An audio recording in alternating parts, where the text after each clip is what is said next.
ang inaalam kaagad ng ating mga kababayan ay bakit ba napakaraming bata ang undernourished?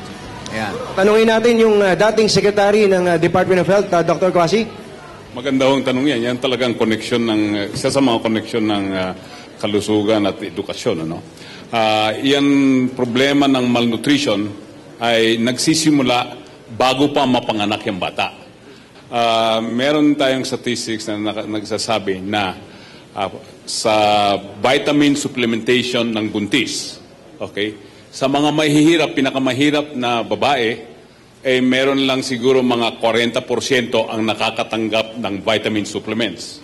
Samantalang sa mga mayayaman, upper 20% na sa kayamanan na mga babae na buntis, mahigit 88% nakakatanggap ng vitamin supplements. No?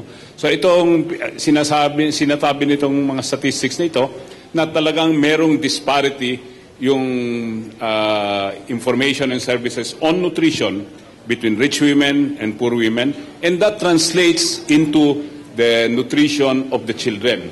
Ganun din ang serbisyo at saka impormasyon tungkol sa nutrition.